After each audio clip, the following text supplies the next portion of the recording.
This is the public domain novel, The Green Mummy, written by Fergus Hume. Chapter 8. The Baronet. Sir Frank Random was an amiable young gentleman with, as the saying goes, all his goods in the shop window.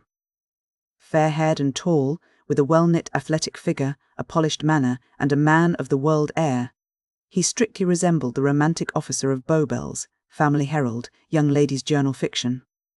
But the romance was all in his well-groomed looks, as he was as commonplace a Saxon as could be met with in a day's march. Fond of sport, attentive to his duties as artillery captain, and devoted to what is romantically known as the fair sex, he sauntered easily through life, very well contented with himself and with his agreeable surroundings. He read fiction when he did read, and those weekly papers devoted to sport troubled his head very little about politics, save when they had to do with a possible German invasion, and was always ready to do anyone a good turn. His brother officers declared that he was not half a bad sort, which was high praise from the usually reticent serviceman. His capacity may be accurately gauged by the fact that he did not possess a single enemy, and that everyone spoke well of him. A mortal who possesses no quality likely to be envied by those around him is certain to belong to the rank and file of humanity. But these unconsidered units of mankind can always console themselves with the undoubted fact that mediocrity is invariably happy. Such a man as Random would never set the Thames on fire, and certainly he had no ambition to perform that astounding feat. He was fond of his profession and intended to remain in the army as long as he could. He desired to marry and beget a family, and retire, when set free from soldiering, to his country seat, and there perform blamelessly the congenial role of a village squire, until called upon to join the respectable corpses in the Random vault. Not that he was a saint, or ever could be one. Neither black nor white, he was simply grey, being an ordinary mixture of good and bad. As theology has provided no hereafter for grey people, it is hard to imagine where the bulk of humanity will go. But doubts on this point never troubled Random. He went to church, kept his mouth shut and his pores open, and vaguely believed that it would be all right somehow. A very comfortable if superficial philosophy indeed. It can easily be guessed that Random's somewhat colourless personality would never attract Lucy Kendall, since the hues of her own character were deeper. For this reason she was drawn to Hope, who possessed that aggressive artistic temperament, where good and bad are in violent contrast. Random took opinions from books, or from other people, and his mind, like a looking-glass, reflected whatever came along, but Hope possessed opinions of his own, both right and wrong, and held to these in the face of all verbal opposition. He could argue, and did argue, when Random simply agreed. Lucy had similar idiosyncrasies, inherited from a clever father, so it was just as well that she preferred Archie to Frank. Had the latter young gentleman married her, he would have dwindled to Lady Random's husband, and would have found too late that he had domesticated the kind of imitation George Eliot. When he congratulated Archie on his engagement somewhat ruefully, he little thought what an escape he had had. But Professor Braddock, who did not belong to the Grey tribe, knew nothing of this, as his Egyptological studies did not permit him time to argue on such commonplace matters. He therefore failed in advance when he set out to persuade Random into renewing his suit. As the fiery little man afterwards expressed himself, I might as well have talked to a mollusk, for Random politely declined to be used as an instrument to forward the Professor's ambition at the cost of Miss Kendall's unhappiness. The interview took place in Sir Frank's quarters at the fort on the day after Hervey had called to propose a search for the corpse. And it was during this interview that Braddock learned something which both startled and annoyed him. Random, at 3 o'clock, had just changed into mufti when the Professor was announced by his servant. Braddock, determined to give his host no chance of denying himself, followed close on the man's heels, and was in the room almost before Sir Frank had read the card. It was a bare room, sparsely furnished, according to the War Office's idea of comfort, and although the baronet had added a few more civilised necessities, it still looked somewhat dismal. Braddock, who liked comfort, shook hands carelessly with his host and cast a disapproving eye on his surroundings. "Dog kennel? Dog kennel?" grumbled the polite Professor. "Bare desolation, like a damned dungeon. You might as well live in the Sahara." "It would certainly be warmer," replied Random, who knew the scientist's snappy ways very well. "Take a chair, sir." "Hard as bricks, confound it. Hand me over a cushion. There, that's better. No, I never drink between meals, thank you." "Smoke." "Hang it, Random, you should know by this time that I dislike making a chimney of my throat. There? There, don't fuss. Take a seat and listen to what I have to say. It's important. Poke the fire, please, it's cold. Random placidly did as he was told, and then lighted a cigar as he sat down quietly. I am sorry to hear of your trouble, sir. Trouble. What particular trouble? The death of your assistant. Oh yes, silly young ass to get killed. Lost my mummy too, there's trouble if you like. The Green Mummy. Random looked into the fire. Yes, I have heard of the Green Mummy. I should think you have, snapped Braddock, warming his plump hands. Every penny. A liner has been talking about it. When did you return? On the same day that steamer with the mummy on board arrived, was Random's odd reply. The professor stared suspiciously. I don't see why you should date your movements by my mummy, he retorted. Well, I had a reason in doing so. What reason? The mummy. What about it? Do you know where it is? Braddock started to his feet and looked eagerly at the calm face of his host. No, I wish I did. How much did you pay for it, Professor? What's that to you? Snapped the other, resuming his seat. Nothing at all. But it is a great deal to Don Pedro de Guiangos. And who the deuce is he? Some Spanish Egyptologist. I don't think he is an Egyptologist, sir. He must be if he wants my mummy. You forget, Professor, that the Green Mummy comes from Peru. Who denied that it did, sir? You are illogical, infernally so. The little man rose and straddled on the hearthrug, with his back to the fire and his hands under his coat-tails. Now, sir, he said, glaring at the young man like a schoolmaster. What the deuce are you talking about? Out with it, no evasion. Oh, hang it, Professor, don't jump down my throat, spurs and all, said Random, rather annoyed by this dictatorial tone. I never wear spurs, go on, sir, and don't argue. Sir Frank could not help laughing, although he knew that it was useless to induce Braddock to be civil. Not that the Professor meant to be rude, especially as he desired to conciliate Random. But long years of fighting with other scientists and of having his own scientific way had turned him into a kind of schoolmaster, and everyone knows that they are the most domineering of the human race. It's a long story, said the baronet with a shrug and a smile. Story? What story? That which I am about to tell you. And then Random began hurriedly, so as to prevent further arguments of an unprofitable kind. I was at Genoa with my yacht, and there stopped on shore at the Casa Bianca. What place is that? An hotel. I there met with a certain Don Pedro de Guiangos and his daughter, Donna Inez. He was a gentleman from Lima and had come to Europe in search of the Green Mummy. Braddock stared. And what did this confounded Spaniard want with my Green Mummy? He demanded indignantly. How did he know of its existence? What reason had he to try and obtain it? Answer, sir. I shall let Don Pedro answer himself, said Random dryly. He arrives in a couple of days and intends to take rooms at the Warrior Inn along with his daughter. Then you can question him, Professor. I question you, snapped Braddock angrily. And I am answering to the best of my ability. Don Pedro told me nothing beyond the fact that he wanted the mummy and had come to Europe to get it. In some way he learned that it was in Malta and was for sale. Quite so, rasped the Professor. He saw the advertisement in the newspapers, as I did, and wanted to buy it over my head. Oh, he wanted to buy it right enough, and wired to Malta, said Random. But in reply he received a letter stating that it had been sold to you and was being taken to England on the Diver. I followed the Diver in my yacht, and arrived at Pierside an hour after she did. Ah, Braddock glared. I begin to see light. This infernal Spaniard was on board, and wanted my mummy.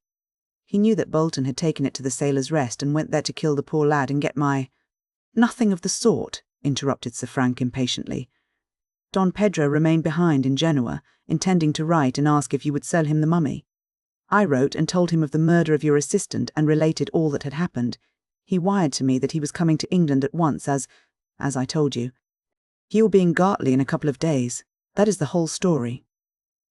It is a sufficiently strange one, grumbled Braddock, frowning. What does he want with my mummy?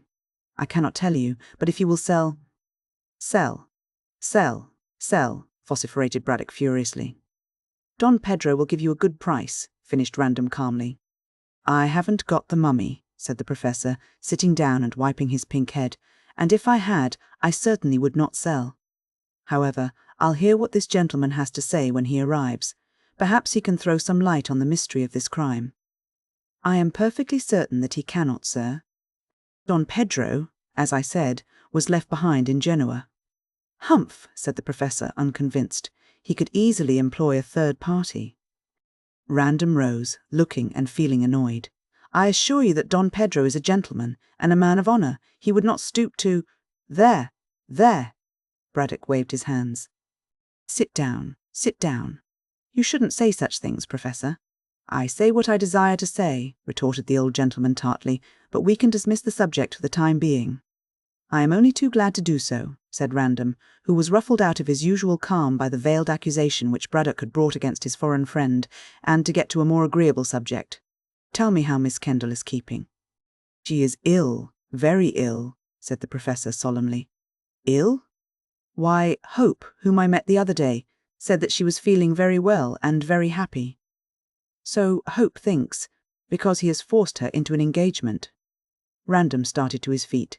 Forced her? Nonsense. It isn't nonsense, and don't dare to speak like that to me, sir. I repeat that Lucy, poor child, is breaking her heart for you. The young man stared and then broke into a hearty laugh. Pardon me, sir, but that is impossible. It isn't, confound you, said Braddock, who did not like being laughed at. I know women. You don't know your daughter, stepdaughter, you mean. Ah, perhaps the more distant relationship accounts for your ignorance of her character, said Random dryly. You are quite wrong. I was in love with Miss Kendall and asked her to be my wife before I went on leave. She refused me, saying that she loved Hope, and because of her refusal I took my broken heart to Monte Carlo, where I lost much more money than I had any right to lose. Your broken heart seems to have mended quickly, said Braddock, who was trying to suppress his wrath at this instance of Lucy's duplicity, for so he considered it. Oh, poor, it's only my way of speaking, laughed the young man. If my heart had been really broken, I should not have mentioned the fact. Then you did not love Lucy, and you dared to play fast and loose with her affections, raged Braddock, stamping. You are quite wrong, said Sir Frank sharply. I did love Miss Kendall, or I should certainly not have asked her to be my wife. But when she told me that she loved another man, I stood aside as any fellow would. You should have insisted on nothing, sir. I am not the man to force a woman to give me a heart which belongs to another person. I am very glad that Miss Kendall is engaged to Hope, as he is a capital fellow, and will make her a better husband than I ever could have made her. Besides, Random shrugged his shoulders, one nail drives another out. Humph, that means you love another. I am not bound to tell you my private affairs, Professor. Quite so, but Inez is a pretty and romantic name. I don't know what you are talking about, sir, said Random stiffly. Braddock chuckled, having read the truth in the flush which had crept over Random's tanned face. I ask your pardon, he said elaborately. I am an old man, and I was your father's friend. You must not mind if I have been a trifle inquisitive. Say no more, sir, that is all right. I don't agree with you, Random. Things are not all right and never will be until my mummy is discovered. Now you can help me. In what way? Asked the other uneasily. With money. Understand, my boy, added the Professor in a genial way which he knew well how to assume. I should have preferred Lucy becoming your wife. However, since she prefers Hope, there's no more to be said on that score. I, therefore, will not make the offer I came here to make. An offer, sir? Yes. I fancied that you loved Lucy and were broken-hearted by the news of her engagement to Hope. I therefore intended to ask you to give me, or rather lend me, £500 on condition that I helped you to— Stop, Professor, said Random, colouring. I should never have bought Miss Kendall as my wife on those terms. Of course. And, as I say, there is no more to be said. I shall therefore agree to Lucy's engagement to Hope. Braddock carefully omitted to say that he had already agreed and had been paid £1,000 to agree, and will congratulate you when you lead Donna Inez to the altar. I never said anything about Donna Inez, Professor Braddock. Of course not, modern reticence. However, I can see through a brick wall as well as most people. I understand. So let us drop the subject, my boy, and this £500. I cannot lend it to you, Professor. The fact is, I lost heaps of coin at Monte Carlo, and am not in a position to— Very good, let us shelve that also, said Braddock with apparent heartiness, although he was really very angry at his failure. I am sorry, though, as I wish to get back the mummy and to revenge poor Sidney Bolton's death. How can the 500 do that? Asked Random with interest. Well, drawled the Professor with his eyes on the young man's attentive face, Captain Hervey of the Diver came to me yesterday and proposed a search for the assassin and his plunder on condition that I paid him £500. I am, as you know, very poor for a scientist, and so I wish to borrow the 500 from you on condition that, Lucy— We won't talk of that again, said Random hurriedly, but do you mean to say that this Captain Hervey knows of anything likely to solve this mystery? He says that he does not, and merely proposes to search. From what I have seen of the man, I should think that he had all the capacities of a good bloodhound and would certainly succeed, but he will not move a step without money. £500, murmured Random thoughtfully, while the Professor watched him closely. I can tell you how to obtain it. How? In what way?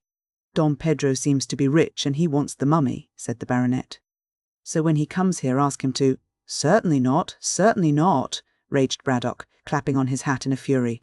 How dare you make such a proposition to me, Random? If this Don Pedro offers the reward and Hervey finds the mummy, he will simply hand it over to your friend. He can scarcely do that, since you have bought the mummy, but Don Pedro is willing to purchase it from you. Humph! Braddock moved to the door, thinking, I shall reserve my decision until this man arrives. Good day, and he departed. Random did not attempt to detain him, as he was somewhat weary of the Professor's vagaries. He knew very well that Braddock would call on Don Pedro when he came to the Warrior Inn and join forces with him in searching for the lost goods. And the train of thought initiated by the Professor's visit led Random to a certain drawer, whence he took the photograph of a splendid-looking beauty. To this he pressed his lips. I wonder if your father will give you to me in exchange for that mummy, he thought, and kissed the pictured face again. Chapter 9. Mrs. Jasher's Luck. Some weeks had now elapsed since the death and burial of Sidney Bolton, and the excitement had simmered down to a gentle speculation as to who had killed him. This question was discussed in a half-hearted manner round the winter fires of Gartley, but gradually people were ceasing to interest themselves in a crime, the mystery of which would apparently never be solved. Life went on in the village and at the pyramids much in the same way, save that the Professor attended along with Cockatoo to his museum and did not engage another assistant. Archie and Lucy were perfectly happy, as they looked forward to being married in the spring, and Braddock showed no desire to interfere with their engagement. They knew, of course, that he had called upon Sir Frank, but were ignorant of what had taken place. Random himself called at the pyramids to congratulate Miss Kendall on her engagement, and seemed so very pleased that she was going to marry the man of her choice that, woman-like, she grew rather annoyed. As the Baronet had been her lover, she thought that he should wear the willow for her sake. But Random showed no disposition to do so. Therefore Lucy shrewdly guessed that his broken heart had been mended by another woman. The Professor could have confirmed the truth of this from the hints which Random had given him, but he said nothing about his interview with the young man, nor did he mention that a Spanish gentleman from Peru was seeking for the famous green mummy. Considerably vexed that Random should be so cheerful, Lucy cast round to learn the truth. She could scarcely ask the Baronet himself, and Archie professed himself unable to explain. Miss Kendall did not dream of cross-examining Braddock, as it never entered her mind that the dry-as-dust scientist would know anything. It then occurred to this inquisitive young lady that Mrs. Jasher might be aware of Random's secret, which made him so cheerful. Sir Frank was a great friend of the plump widow, and frequently went to take afternoon tea at her small house, which was situated no great distance from the fort. In fact, Mrs. Jasher entertained the officers largely, as she was hospitable by nature, and liked to have presentable men about her for flirting purposes. With good-looking youth, she assumed the maternal air, and in the role of a clever woman of the world professed to be the adviser of one and all. In this way she became quite a favourite, and her little parlour, she liked the old English word, was usually well filled at the hour of afternoon tea. Twice already, Lucy had called on Mrs. Jasher after the commotion caused by the crime, as she wished to speak to her about the same, but on each occasion the widow proved to be absent in London. However, the third visit proved to be more lucky, for Mrs. Jasher was at home and expressed herself happy to see the girl. "So good of you to come and see me in my little wooden hut," said the widow, kissing her guest. And Mrs. Jasher's cottage really was a little wooden hut, being what was left of an old-fashioned farmhouse, built before the Stone Age. It lay on the verge of the marshes in an isolated position and was placed in the middle of a square garden, protected from the winter floods by a low stone wall solidly built, but of no great height. The road to the fort ran past the front part of the garden, but behind the marshes spread towards the embankment, which cut off the view of the Thames. The situation was not an ideal one, nor was the cottage, but money was scarce with Mrs. Jasher, and she had obtained the whole place at a surprisingly small rental. The house and grounds were dry enough in summer, but decidedly damp in winter. Therefore, the widow went to a flat in London, as a rule, for the season of fogs. But this winter she had made up her mind, so she told Lucy, to remain in her own little castle and brave the watery humours of the marshes.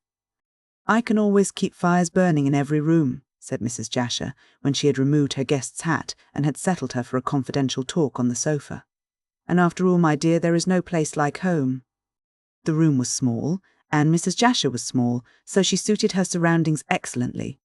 Also, the widow had the good taste to furnish it sparsely instead of crowding it with furniture.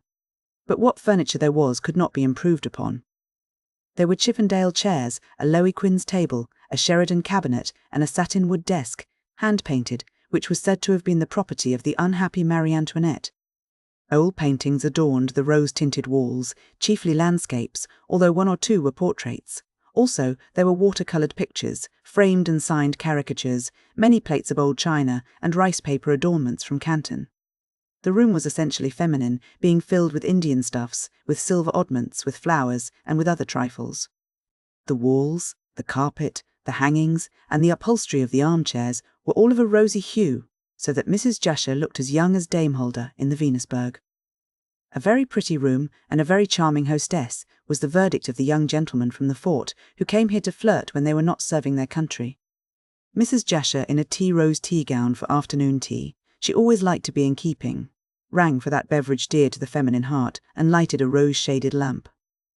When a glow as of dawn spread through the dainty room, she settled Lucy on the sofa near the fire and drew up an armchair on the other side of the hearthrug. Outside it was cold and foggy, but the rose-hued curtains shut out all that was disagreeable in the weather, and in the absence of male society, the two women talked more or less confidentially. Lucy did not dislike Mrs. Jasher, even though she fancied that the lively widow was planning to become the mistress of the pyramids.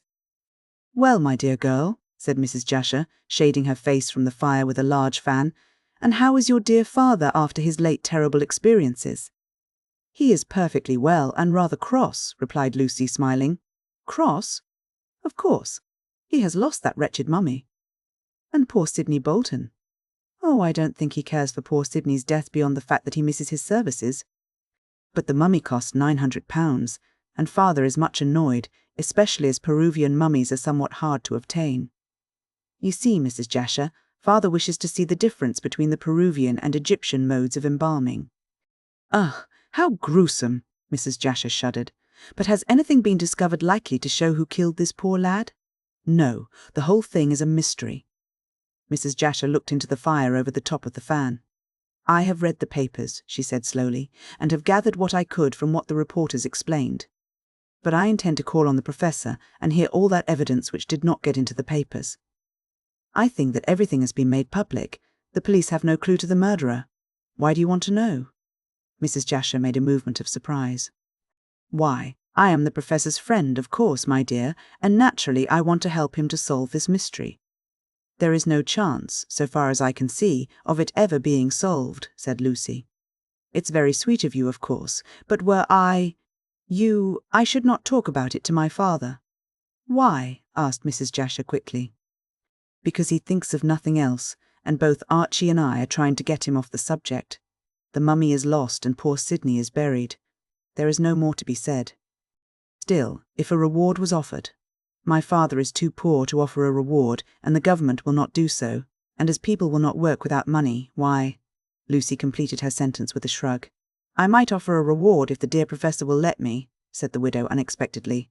"You! And I thought that you were poor, as we are." "I was, and I am not very rich now, all the same. I have come in for some thousands of pounds." "I congratulate you. A legacy." "Yes." "You remember how I told you about my brother who was a Pekin merchant? He is dead." "Oh, I am so sorry." "My dear, what is the use of being sorry? I never cry over spilt milk, or assume a virtue which I have not. My brother and I were almost strangers, as we lived apart for so many years. However, he came home to die at Brighton, and a few weeks ago, just after this murder took place, in fact, I was summoned to his deathbed. He lingered on until last week and died in my arms. He left me nearly all his money, so I will be able to help the professor." "I don't see why you should," said Lucy, wondering why Mrs. Jasher did not wear mourning for the dead. "Oh yes, you do see," remarked the widow, raising her eyes and rubbing her plump hands together. "I want to marry your father." Lucy did not express astonishment, as she had understood this for a long time. "I guessed as much. And what do you say?" Miss Kendall shrugged her shoulders. "If my stepfather," she emphasized the word, "if my stepfather consents, why should I mind? I am going to marry Archie, and no doubt the professor will be lonely." "Then you do not disapprove of me as a mother?" "My dear Mrs. Jasher," said Lucy coldly, "there is no relationship between me and my stepfather beyond the fact that he married my mother. Therefore you can never be my mother. Were I stopping on at the pyramids, that question might arise, but as I become Mrs. Hope in 6 months, we can be friends, nothing more. I am quite content with that," said Mrs. Jasher in a businesslike way. "After all, I am no sentimentalist, but I am glad that you do not mind my marrying the professor, as I don't want you to prevent the match, my dear." Lucy laughed. "I assure you that I have no influence with my father, Mrs. Jasher. He will marry you if he thinks fit and without consulting me. But," added the girl with emphasis, "I do not see what you gain in becoming Mrs. Braddock." "I may become Lady Braddock," said the widow dryly. Then, in answer to the open astonishment on Lucy's face, she hastened to remark, "Do you mean to say that you don't know your father is heir to a baronetcy?" "Oh, I know that," rejoined Miss Kendall. "And the professor's brother, Sir Donald Braddock, is an old man and unmarried. If he dies without heirs, as it seems likely, the professor will certainly take the title." "Well then, there you are," cried Mrs. Jasher in her liveliest tone. "I want to give my legacy for the title and preside over a scientific salon in London." "I understand. But you will never get my father to live in London." "Wait until I marry him," said the little woman shrewdly. "I'll make a man of him. I know, of course, that mummies and sepulchral ornaments and those sort of horrid things are dull, but the professor will become Sir Julian Braddock, and that is enough for me. I don't love him, of course, as love between two elderly people is absurd. But I shall make him a good wife, and with my money he can take his proper position in the scientific world, which he doesn't occupy at present. I would rather he had been artistic, as science is so dull. However, I am getting on in years, and wish to have some amusement before I die, so I must take what I can get. What do you say?" "I am quite agreeable, as, when I leave, someone must look after my father, else he will be shamefully robbed by everyone in household matters. We are good friends, so why not you as well as another?" "You are a dear girl," said Mrs. Jasher with a sigh of relief, and kissed Lucy fondly. "I am sure we shall get on excellently." "At a distance. The artistic world doesn't touch on the scientific, you know. And you forget, Mrs. Jasher, that my father wishes to go to Egypt to explore this mysterious tomb." Mrs. Jasher nodded. "Yes, I promised, when I came in for my brother's money, to help the professor to fit out his expedition. But it seems to me that the money will be better spent in offering a reward so that the mummy can be found."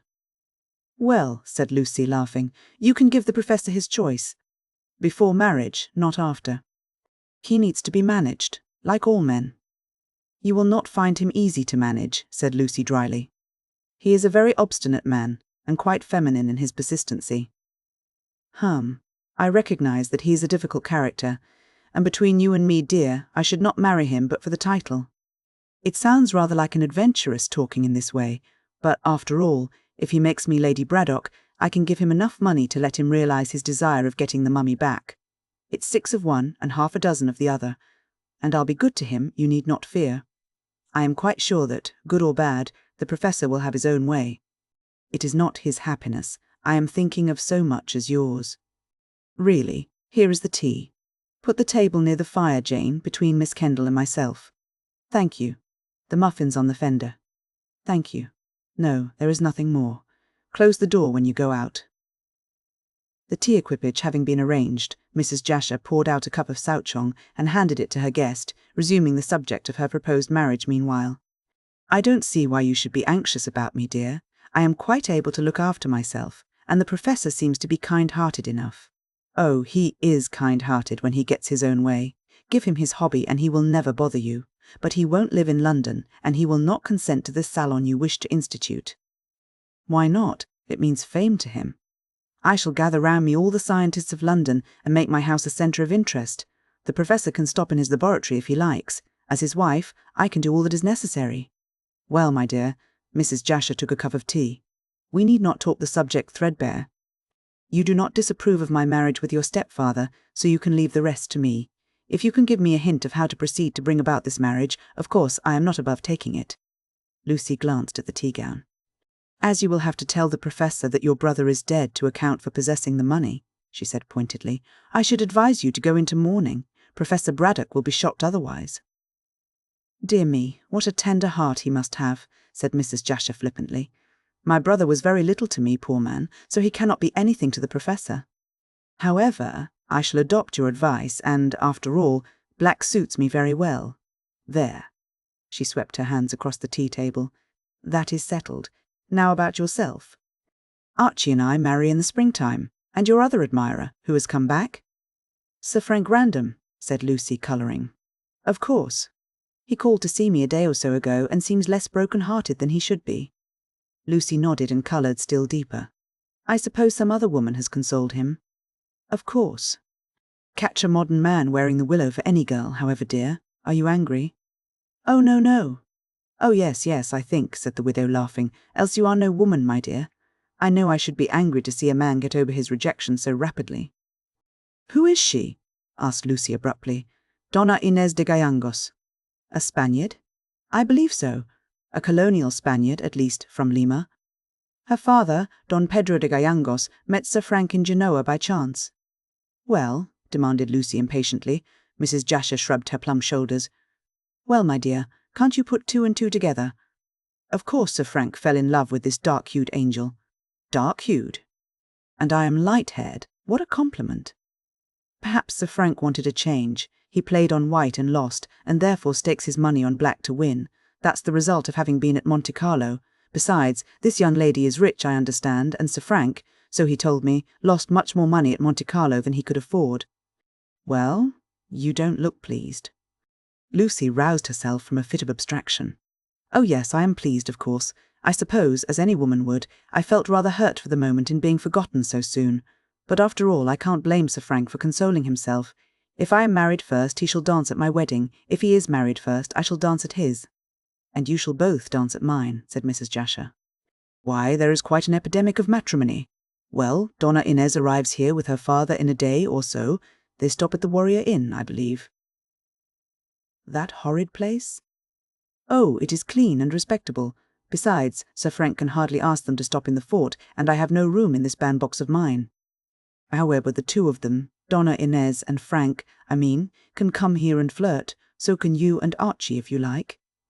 I fear 4 people in this room would not do, laughed Lucy, rising to take her leave.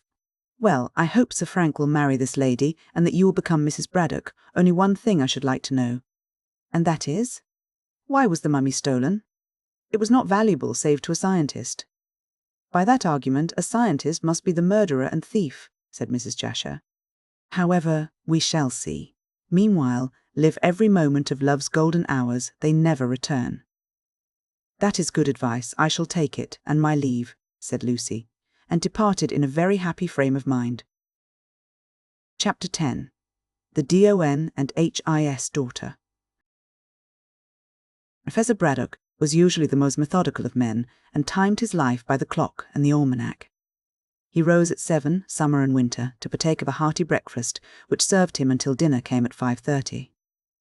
Braddock dined at this unusual hour, save when there was company, as he did not eat any luncheon, and scorned the very idea of afternoon tea.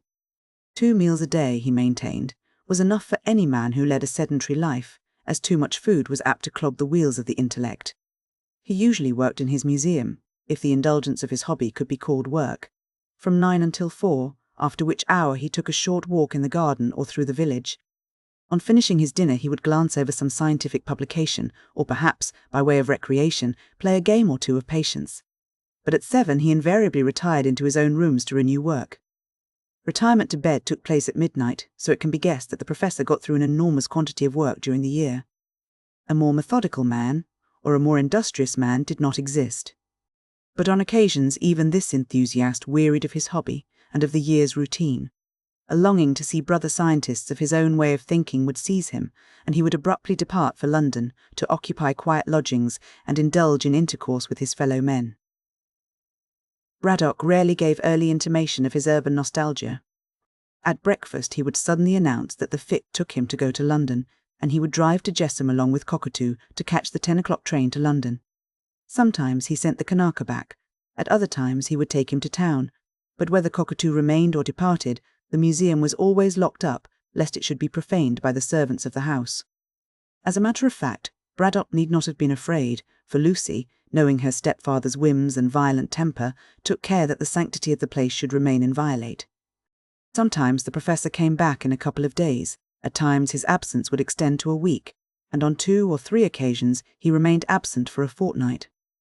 But whenever he returned, he said very little about his doings to Lucy, perhaps deeming that dry scientific details would not appeal to a lively young lady. As soon as he was established in his museum again, life at the pyramids would resume its usual routine, until Braddock again felt the want of a change. The wonder was, considering the nature of his work and the closeness of his application, that he did not more often indulge in these bohemian wanderings. Lucy, therefore, was not astonished when, on the morning after her visit to Mrs. Jasher, the professor announced in his usual abrupt way that he intended to go to London, but would leave Cockatoo in charge of his precious collection. She was somewhat disturbed, however, as, wishing to forward the widow's matrimonial aims, she had invited her to dinner for the ensuing night. This she told her stepfather, and, rather to her surprise, he expressed himself sorry that he could not remain. "Mrs. Jasher," said Braddock hastily, drinking his coffee, "is a very sensible woman, who knows when to be silent." "She is also a good housekeeper, I believe," hinted Miss Kendall demurely. What? Well, why do you say that?" snapped Braddock sharply. Lucy fenced. "Mrs. Jasher admires you, father." Braddock grunted, but did not seem displeased, since even a scientist possessing the usual vanity of the male is not inaccessible to flattery. "Did Mrs. Jasher tell you this?" he inquired, smiling complacently. "Not in so many words." "Still, I am a woman, and can guess how much another woman leaves unsaid." Lucy paused, then added significantly, "I do not think that she is so very old, and you must admit that she is wonderfully well preserved." "Like a mummy," remarked the professor absently, then pushed back his chair to add briskly, "What does all this mean, you minx? I know that the woman is all right so far as a woman can be, but her confounded age, and her looks, and her unexpressed admiration. What are these to an old man like myself?" "Father," said Lucy earnestly, "when I marry Archie I shall, in all probability, leave Gartley for London." I know. Bless me, child, do you think that I have not thought of that? If you were only wise, which you are not, you would marry random and remain at the fort. Sir Frank has other fish to fry, father. And even if I did remain at the fort as his wife, I still could not look after you. Humph, I am beginning to see what you are driving at. But I can't forget your mother, my dear. She was a good wife to me." "Still," said Lucy coaxingly, and becoming more and more the champion of Mrs. Jasher, "you cannot manage this large house by yourself. I do not like to leave you in the hands of servants when I marry. Mrs. Jasher is very domesticated and would make a good housekeeper." No, I don't want to give you another mother, child." "There is no danger of that, even if I did not marry," rejoined Lucy stiffly. "A girl can have only one mother." "And a man apparently can have 2 wives," said Braddock with dry humour. "Humph," he pinched his plump chin. "It's not a bad idea, but of course I can't fall in love at my age." "I don't think that Mrs. Jasher asks for impossibilities." The professor rose briskly. "I'll think over it," said he. "Meanwhile, I am going to London." "When will you be back, father?" "I can't say. Don't ask silly questions. I dislike being bound to time. I may be a week, and I may be only a few days. Things can go on here as usual, but if Hope comes to see you, ask Mrs. Jasher in to play chaperon."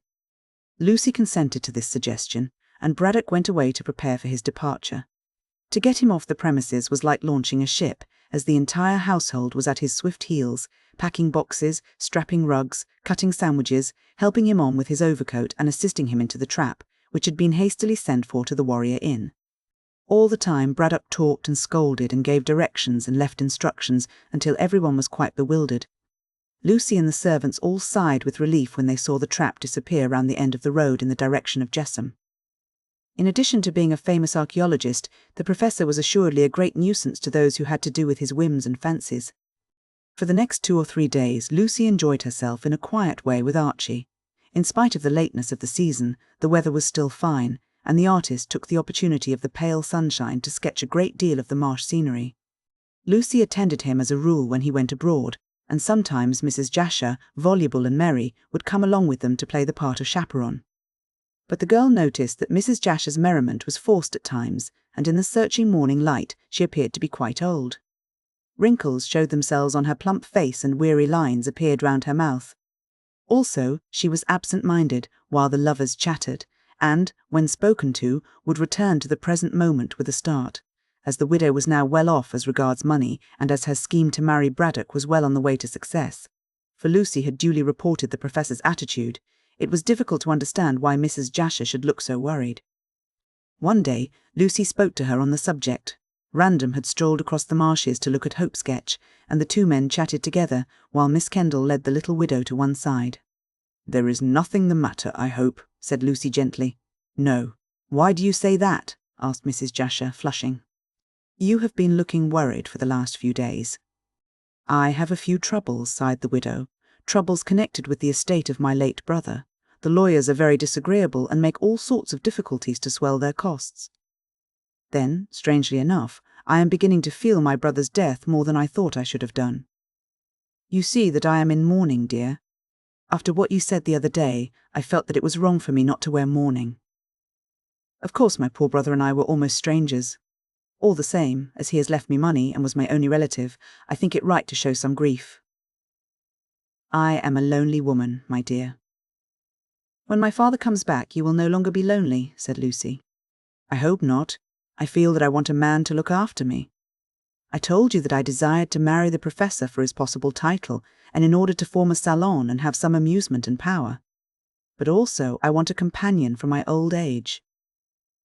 There is no denying," added Mrs. Jasher with another sigh, "that I am growing old in spite of all the care I take.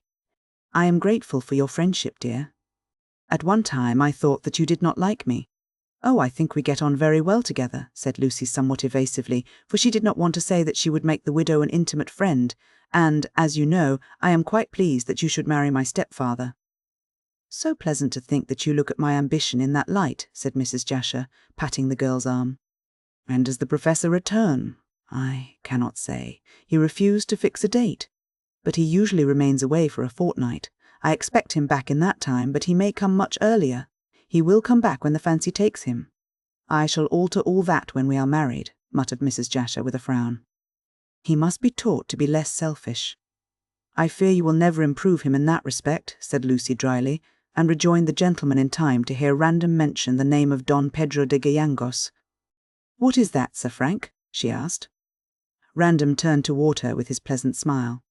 "My Spanish friend, whom I met at Genoa, is coming here tomorrow." "With his daughter?" questioned Mrs. Jasher roguishly. "Of course," replied the young soldier, colouring. "Donna Inez is quite devoted to her father and never leaves him." "She will one day, I expect," said Hope innocently, for his eyes were on his sketch and not on Random's face, "when the husband of her choice comes along." "Perhaps he has come along already," tittered Mrs. Jasher significantly. Lucy took pity on Random's confusion. "Where will they stay?" "At the Warrior Inn. I have engaged the best rooms in the place. I fancy they will be comfortable there, as Mrs. Humber, the landlady, is a good housekeeper and an excellent cook, and I don't think Don Pedro is hard to please." "A Spaniard, you say?" remarked Archie idly. "Does he speak English?" "Admirably. So does the daughter." "But why does a Spaniard come to so out-of-the-way a place?" asked Mrs. Jasher, after a pause. "I thought I told you the other day when we spoke of the matter," answered Sir Frank with surprise. "Don Pedro has come here to interview Professor Braddock about that missing mummy."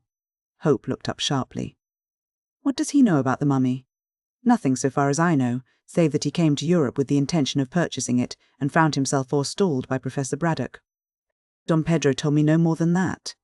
"Humph," murmured Hope to himself. "Don Pedro will be disappointed when he learns that the mummy is missing." Random did not catch the words, and was about to ask him what he had said, when 2 tall figures, conducted by a shorter one, were seen moving on the white road which led to the fort. Strangers, said Mrs. Jasher, putting up her lorgnette, which she used for effect, although she had remarkably keen sight. How do you know? Asked Lucy carelessly. My dear, look how oddly the man is dressed. I can't tell at this distance, said Lucy, and if you can, Mrs. Jasher, I really do not see why you require glasses. Mrs. Jasher laughed at the compliment to her sight and coloured through her rouge at the reproof to her vanity. Meanwhile, the smaller figure, which was that of a village lad leading a tall gentleman and a slender lady, pointed toward the group round Hope's easel. Shortly, the boy ran back up to the village road, and the gentleman came along the pathway with the lady. Random, who had been looking at them intently, suddenly started, having at length recognised them.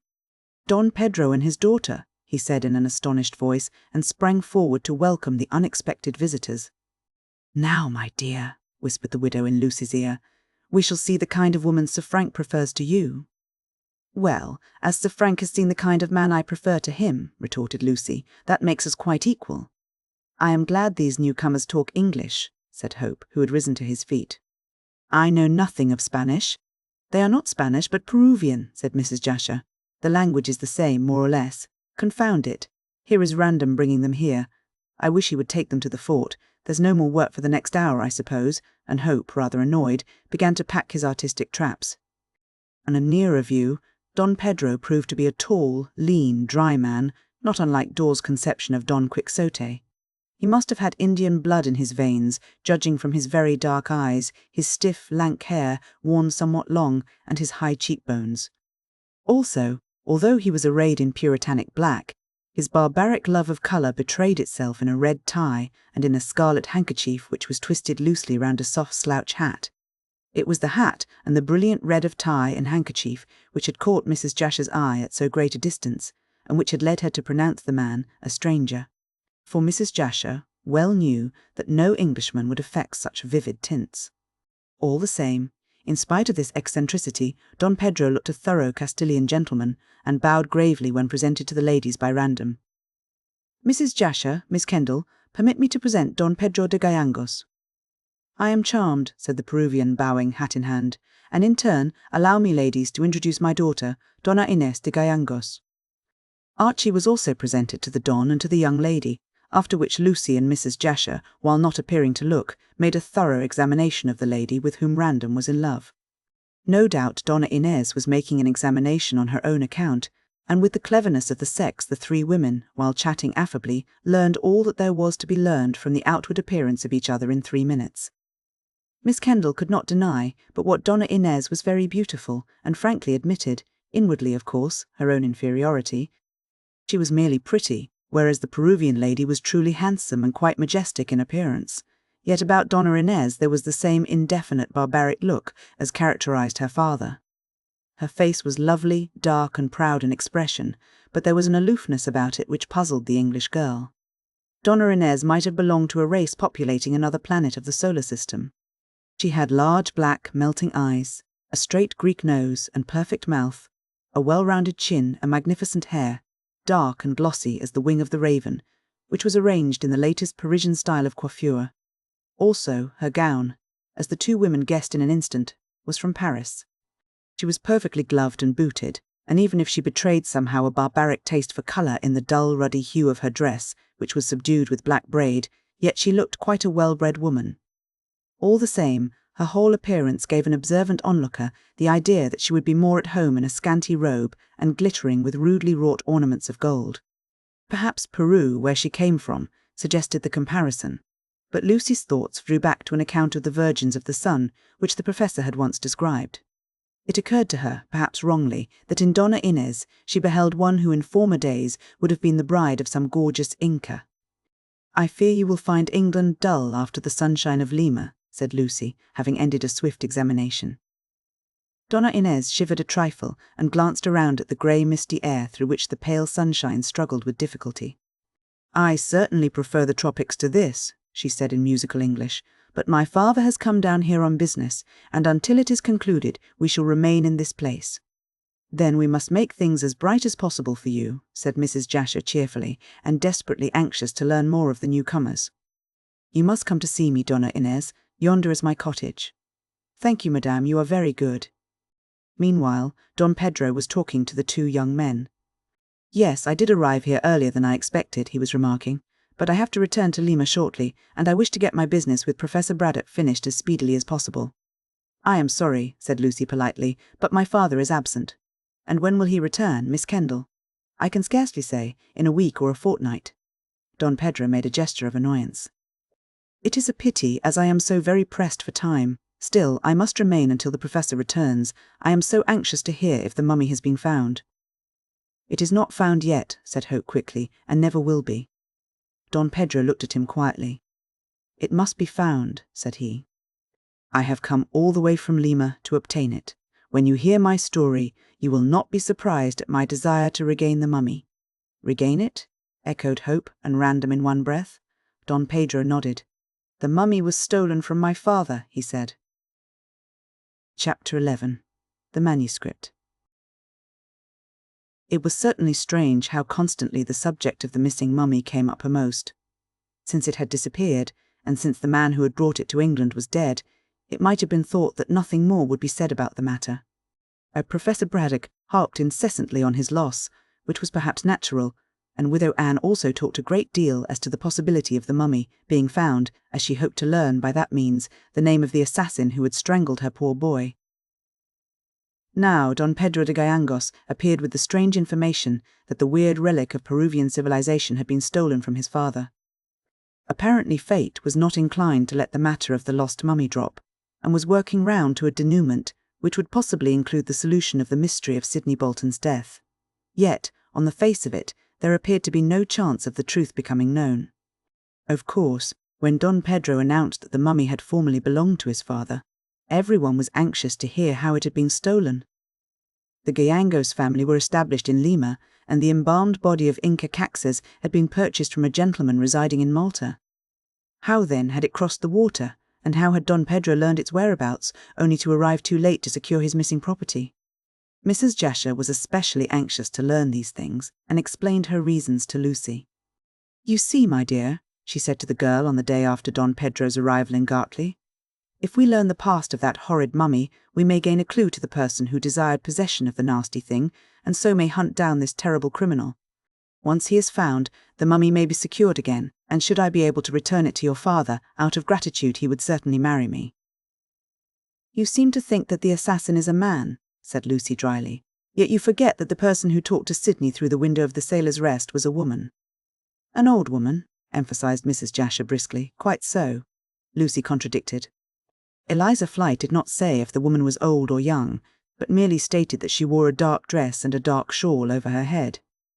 Still, this mysterious woman was connected in some way with the murder, else she would not have been speaking to Sidney. "I don't follow you, my dear." "You talk as though poor Mr. Bolton expected to be murdered. For my part, I hold by the verdict of wilful murder against some person or persons unknown. The truth is to be found, if anywhere, in the past of the mummy. We can discover nothing about that." "You forget what Don Pedro said, my dear," remarked Mrs. Jasher hastily, "that the mummy had been stolen from his father." "Let us hear what he has to say, and we may find a clue. I am anxious that the professor should regain the green mummy for reasons which you know of. And now, can you come to dinner tonight?" "Well, I don't know." Miss Kendall hesitated. "Archie said that he would look in this evening." "I shall ask Mr. Hope also, my love. Don Pedro is coming, and his daughter likewise. Needless to say, Sir Frank will follow the young lady. We shall be a party of 6, and after dinner we must induce Don Pedro to relate the story of how the mummy was stolen. He may not be inclined." "Oh, I think so," replied Mrs. Jasher quickly. "He wants to get the mummy back again, and if we discuss the subject we may see some chance of securing it.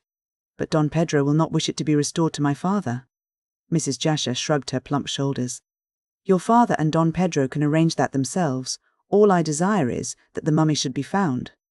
Undoubtedly it belongs by purchase to the professor, but as it has been stolen, this Peruvian gentleman may claim it. Well?" "I shall come, and Archie also," assented Lucy, who was beginning to be interested in the matter. "The affair is somewhat romantic." "Criminal, my dear, criminal," said Mrs. Jasher, rising to take her leave. "It is not a matter I care to mix myself up with. Still," she laughed, "you know, why I am doing so." "If I had to take all this trouble to gain a husband," observed Lucy somewhat acidly, "I should remain single all my life." "If you were as lonely as I am," retorted the plump widow, "you would do your best to secure a man toy look after you. I should prefer a young and handsomer husband, such as Sir Frank Random, for instance. But as beggars cannot be choosers, I must content myself with old age, a famous scientist, and the chance of a possible title. Now mind, dear, tonight at 7, not a minute later," and she bustled away to prepare for the reception of her guests. It seemed to Lucy that Mrs. Jasher was taking a great deal of trouble to become Mrs. Braddock, especially as the Professor's brother might live for many a long day yet, in which case the widow would not gain the title she coveted for years. However, the girl rather sympathized with Mrs. Jasher, who was a companionable soul and fond of society.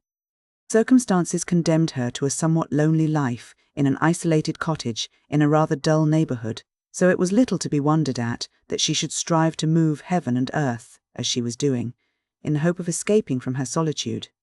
Besides, although Miss Kendall did not wish to make a close companion of the widow, yet she did not dislike her, and, moreover, thought that she would make Professor Braddock a very presentable wife.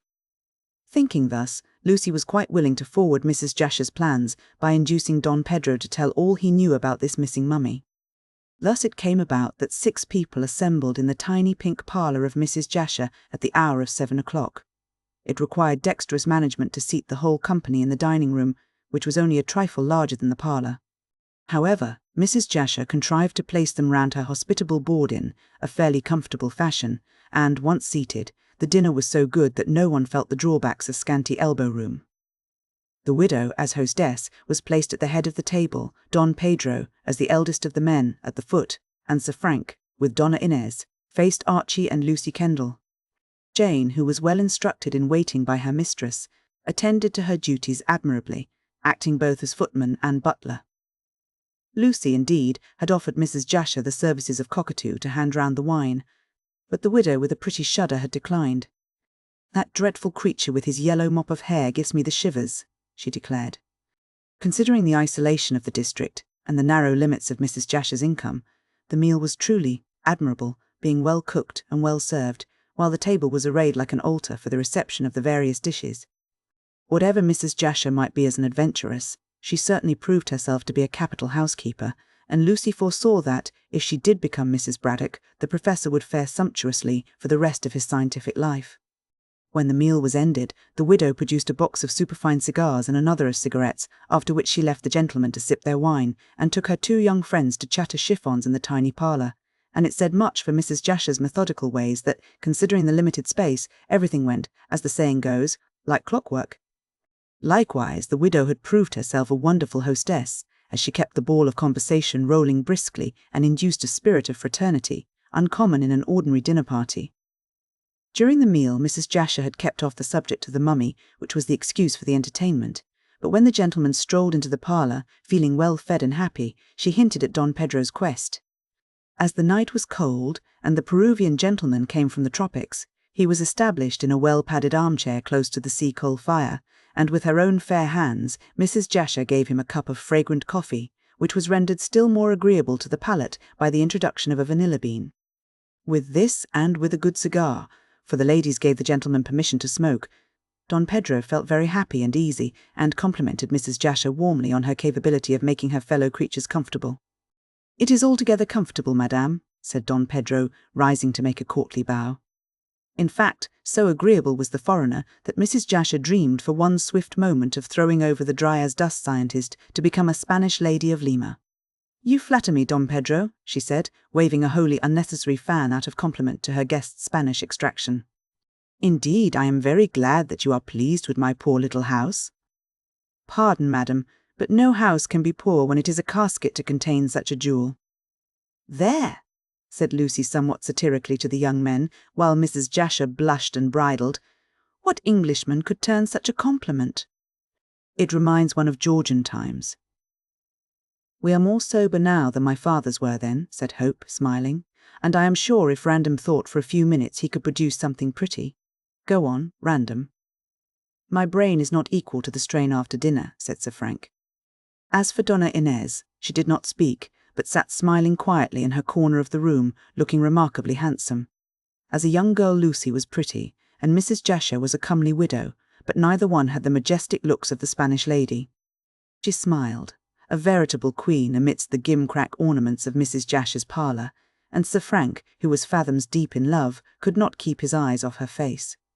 For a few minutes the conversation was frivolous, quite the Shakespeare and musical glasses kind of speech. Then Mrs. Jasher, who had no idea that her good dinner should be wasted in charming nothings, introduced the subject of the mummy by a reference to Professor Braddock. It was characteristic of her cleverness that she did not address Don Pedro, but pointed her speech at Lucy Kendall. "I do hope your father will return with that mummy," she observed, after a dexterous allusion to the late tragedy. "I don't think he has gone to look for it," replied Miss Kendall indifferently. "But surely he desired to get it back, after paying nearly £1,000 for it," said Mrs. Jasher, with well-feigned astonishment.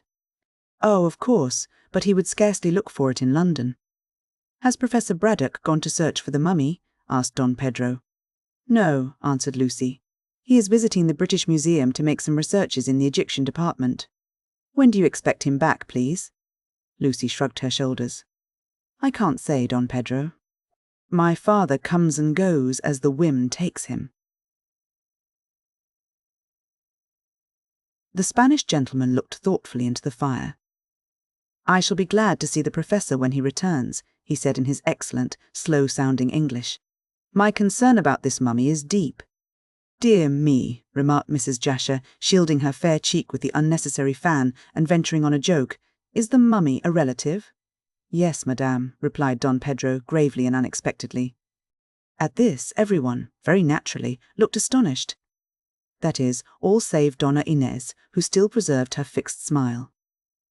Mrs. Jasher took a mental note of the same, and decided that the young lady was not very intelligent. Meanwhile, Don Pedro continued his speech after a glance round the circle. "I have the blood of the royal Inca race in my veins," he said with pride. "Ha," murmured the widow to herself, "then that accounts for your love of colour, which is so un-English." Then she raised her voice. "Tell us all about it, Don Pedro," she entreated. "We are usually so dull here that a romantic story excites us dreadfully." "I do not know that it is very romantic," said Don Pedro with a polite smile, "and if you will not find it dull—" "Oh, no," said Archie, who was as anxious as Mrs. Jasher to hear what was to be said about the mummy. "Come, sir, we are all attention." Don Pedro bowed again, and again swept the circle with his deep-set eyes. The Inca Caxus, he remarked, was one of the decadent rulers of ancient Peru. At the conquest by the Spaniards, Inca Atahualpa was murdered by Pizarro, as you probably know. Inca Tupac succeeded him as a puppet king. He died also, and it was suspected that he was slain by a native chief called Chalcuchima. Then Manco succeeded, and is looked upon by historians as the last Inca of Peru. But he was not. "This is news indeed," said Random lazily. "And who was the last Inca? The man who is now the green mummy." "Inca Caxus," ventured Lucy timidly. Don Pedro looked at her sharply. "How do you come to know the name?"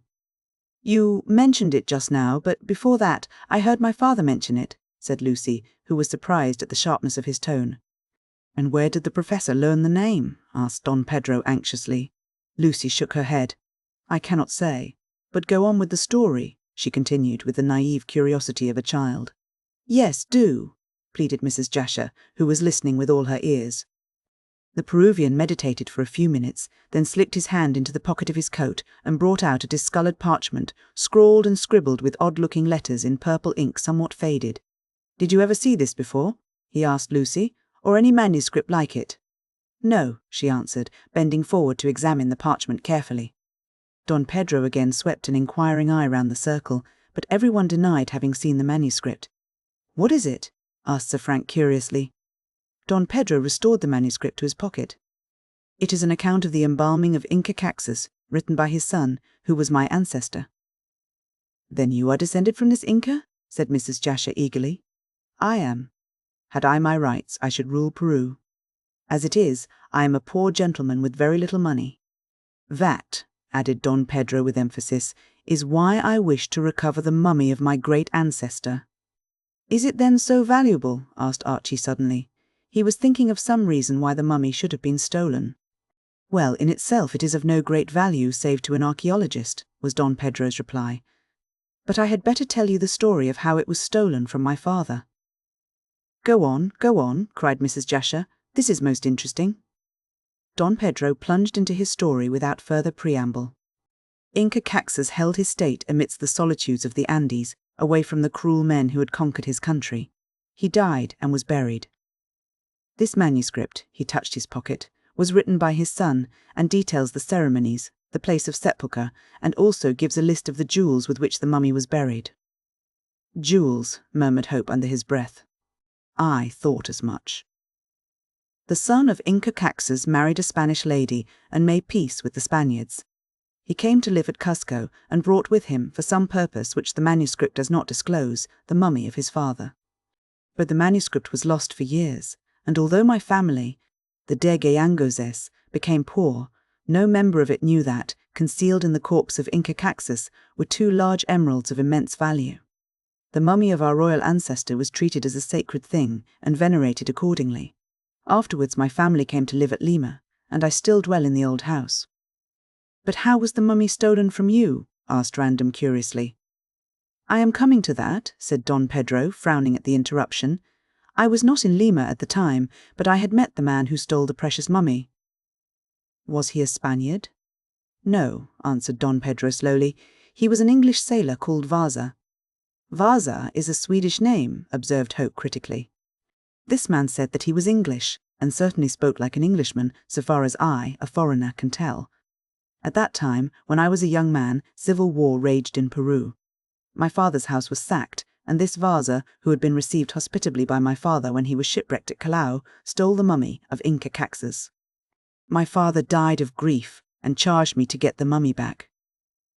When peace was restored to my unhappy country, I tried to recover the venerated body of my ancestor. But all search proved vain, as Vasa had disappeared, and it was supposed that, for some reason, he had taken the embalmed body out of the country. It was when the mummy was lost that I unexpectedly came across the manuscript, which detailed the funeral ceremonies of Inca Caxus, and on learning about the 2 emeralds, I was naturally more anxious than ever to discover the mummy and retrieve my fallen fortunes by means of the jewels. But, as I said, all search proved vain, and I afterward married, thinking to settle down on what fortune remained to me. I did live quietly in Lima for years until my wife died. Then with my daughter, I came to Europe on a visit. To search for the mummy? Questioned Archie eagerly. No, sir. I had given up all hope of finding that. But chance placed a clue in my hands. At Genoa, I came across a newspaper which stated that a mummy in a green case, and a Peruvian mummy at that, was for sale at Malta. I immediately made inquiries, thinking that this was the long-lost body of Inca Caxus. But it so happened that I was too late, as already the mummy had been sold to Professor Braddock and had been taken to England on board the Diver by Mr. Bolton. Chance, which had pointed out the whereabouts of the mummy, also brought me at Genoa into relations with Sir Frank Random.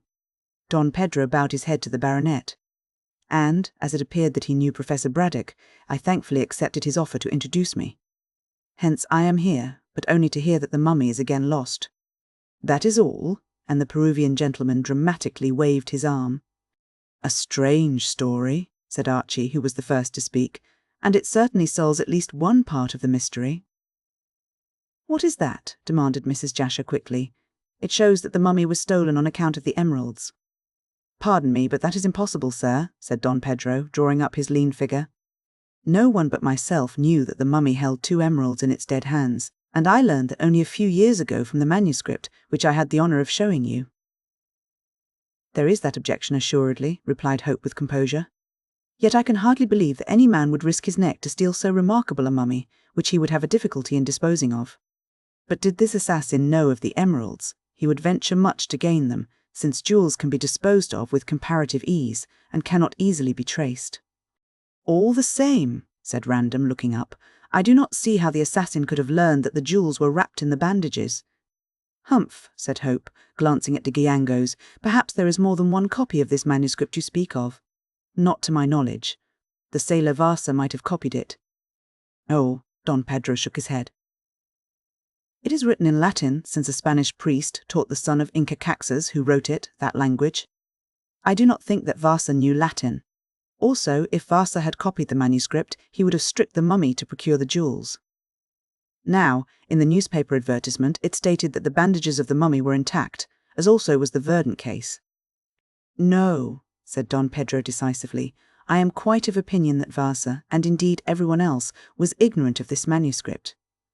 "It seems to me," suggested Mrs. Jasher, "that it would be best to find this sailor." "That," remarked de Gallegos, "is impossible. It is 20 years since he disappeared with the mummy. Let us drop the subject until Professor Braddock returns to discuss it with me." And this was accordingly done. Chapter 12. A Discovery. 3 days went by, and Professor Braddock still remained absent in London, although an occasional letter to Lucy requested such and such an article from the museum to be forwarded, sometimes by post and on other occasions by Cockatoo, who travelled up to town especially. The Kanaka always returned with the news that his master was looking well, but brought no word of the professor's return. Lucy was not surprised, as she was accustomed to Braddock's vagaries. Meanwhile, Don Pedro, comfortably established at the Warrior Inn, wandered about Gartley in his dignified way, taking very little interest in the village, but a great deal in the pyramids. As the professor was absent, Lucy could not ask him to dinner, but she did invite him and Donna Inez to afternoon tea. Don Pedro was anxious to peep into the museum, but Cockatoo absolutely refused to let him enter, saying that his master had forbidden anyone to view the collection during his absence. And in this refusal, Cockatoo was supported by Miss Kendall, who had a wholesome dread of her stepfather's rage, should he return and find that a stranger had been making free of his sacred apartments. The Peruvian gentleman expressed himself extremely disappointed, so much so indeed that Lucy fancied he believed Braddock had the green mummy hidden in the museum, in spite of the reported loss from the Sailor's Rest. Failing to get permission to range through the rooms of the pyramids, Don Pedro paid occasional visits to Pierside and questioned the police regarding the Bolton murder.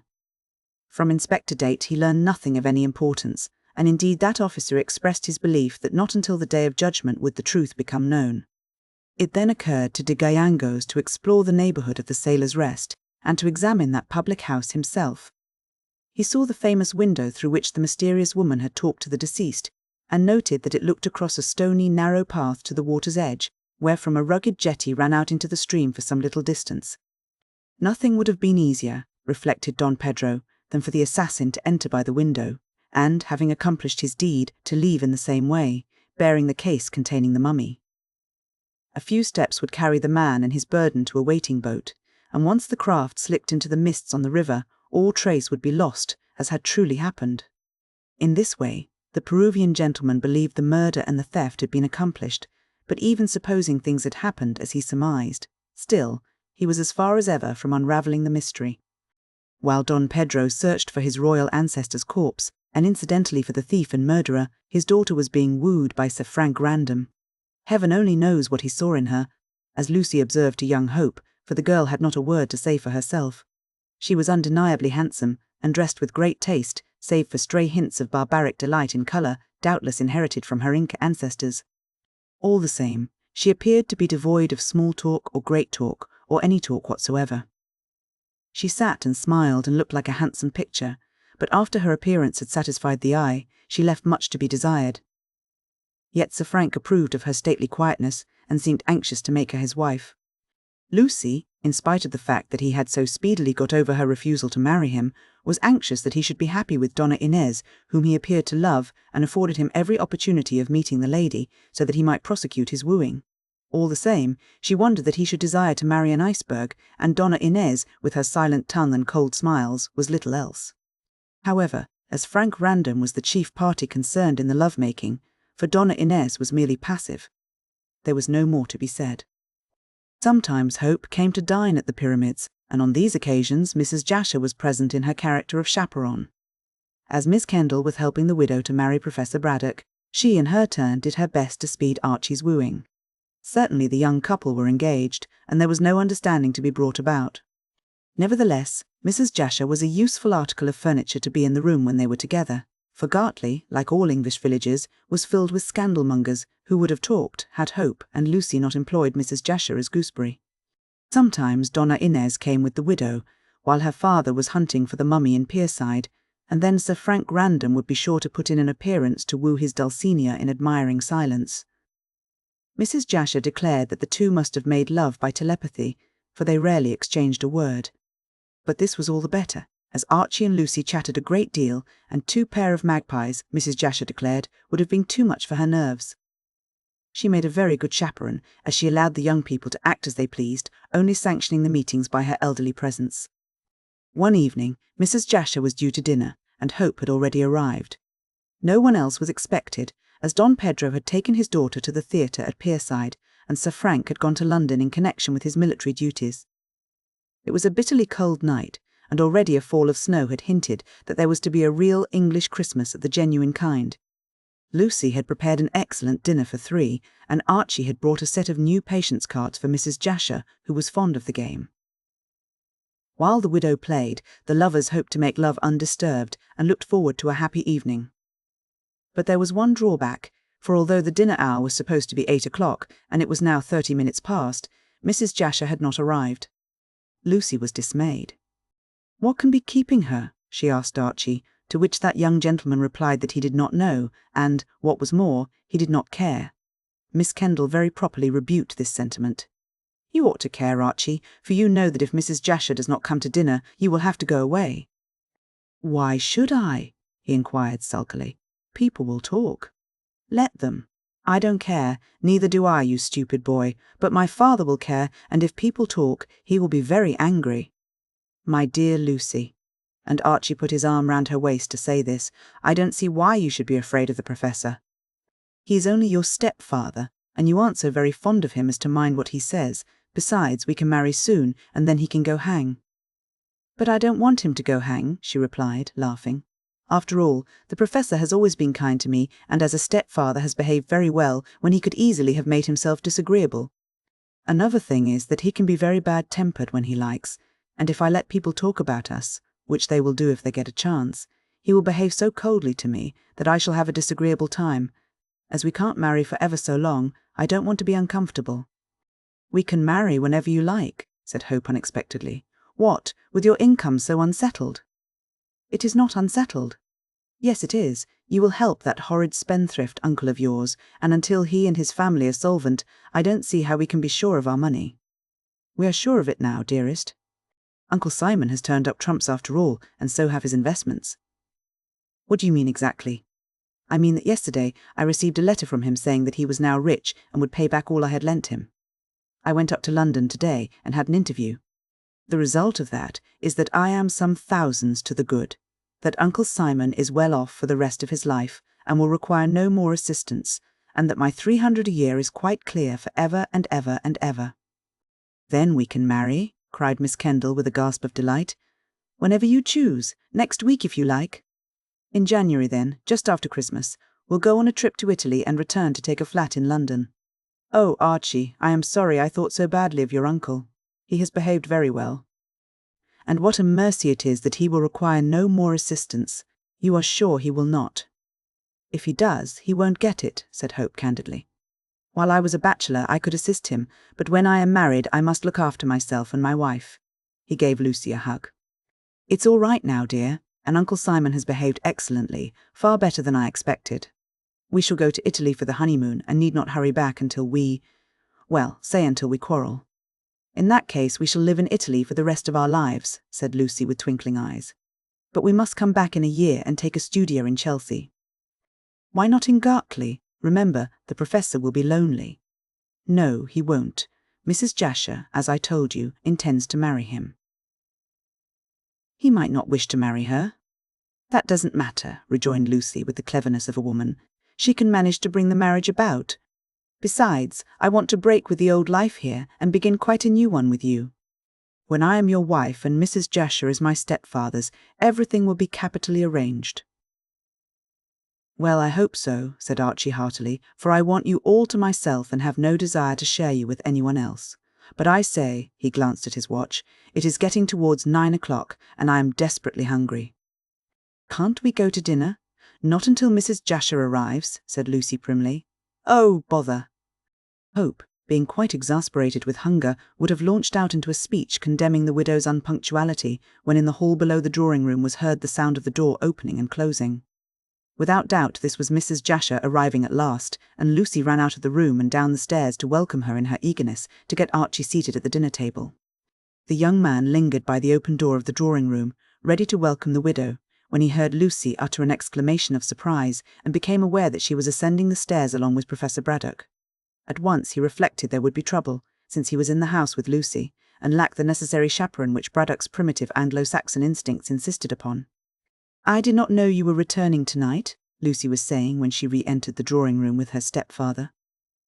"I arrived by the 6 o'clock train," explained the professor, unwinding a large red scarf from his neck and struggling out of his overcoat with the assistance of his daughter. "Ha, Hope, good evening. Where have you been since?"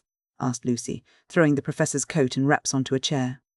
"With Mrs. Jasher," said Braddock, warming his plump hands at the fire. "So you must blame me that she is not here to preside at dinner as the chaperone of you young people." Lucy and her lover glanced at one another in surprise. This light and airy tone was a new one for the professor to take. Instead of being angry, he seemed to be unusually gay, and looked at them in quite a jocular manner for a dry-as-dust scientist. "We waited dinner for her, father," ventured Lucy timidly. "Then I am ready to eat it," announced Braddock. "I am extremely hungry, my dear. I can't live on love, you know." "Live on love?" Lucy stared, and Archie laughed quietly. "Oh yes, you may smile and look astonished," went on the professor good-humouredly, "but science does not destroy the primeval instincts entirely. Lucy, my dear," he took her hand and patted it, "while in London and in lodgings, it was borne in upon me forcibly how lonely I was and how lonely I would be when you married our young friend yonder.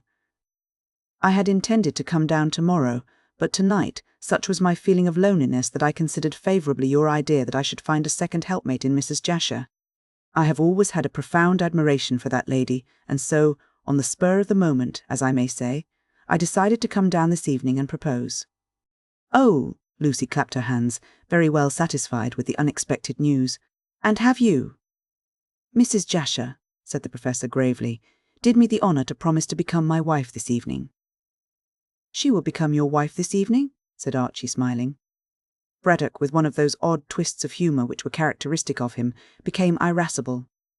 "Confound it, sir, don't I speak English?" he snapped, with his eyes glaring rebuke. "She promised this evening to become Mrs. Braddock. We shall marry, so we have arranged, in the springtime, which is the natural pairing season for human beings as well as for birds. And I am glad to say that Mrs. Jasher takes a deep interest in archaeology." "And, what is more, she is a splendid housekeeper," said Lucy. A temporary anger of the professor vanished. He drew his stepdaughter towards him and kissed her on the cheek.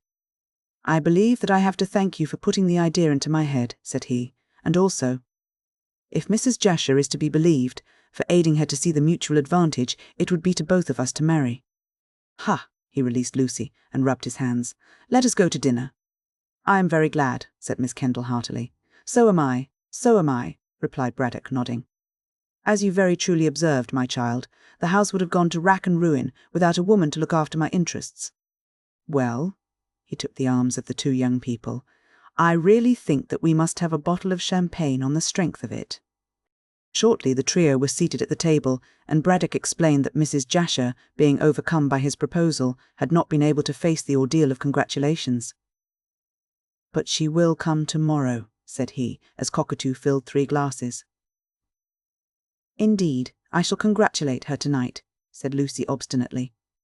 "As soon as dinner is over, I shall go with Archie to her house and tell her how pleased I am." "It is very cold for you to be out, Lucy dear," urged Archie anxiously.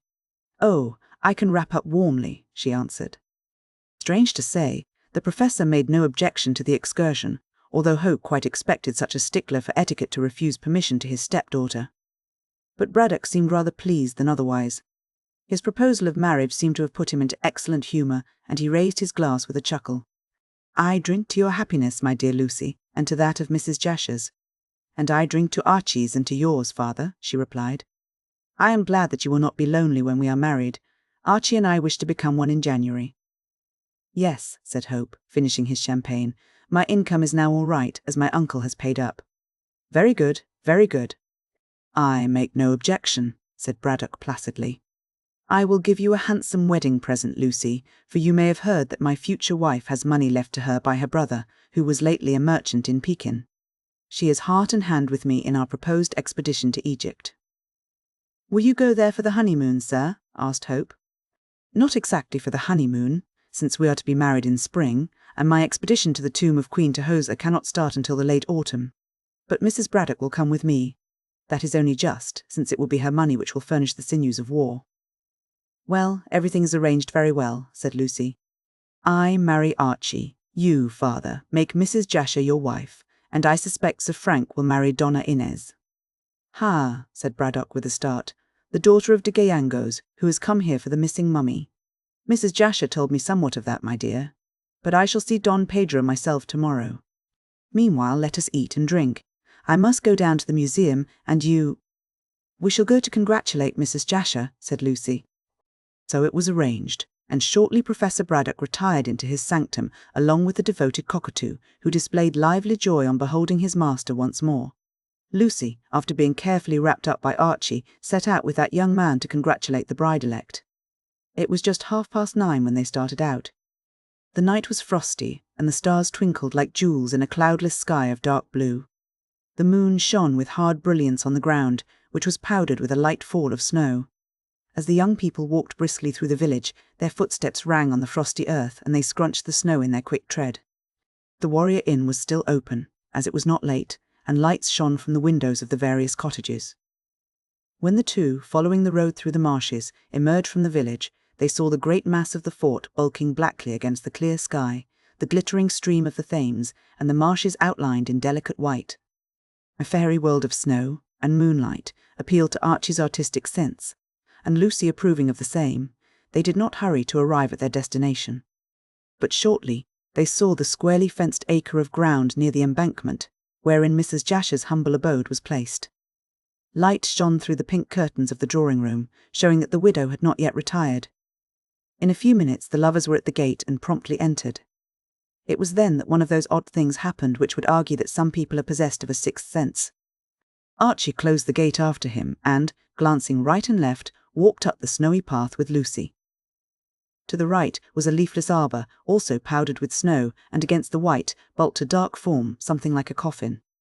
Hope out of curiosity went up to it.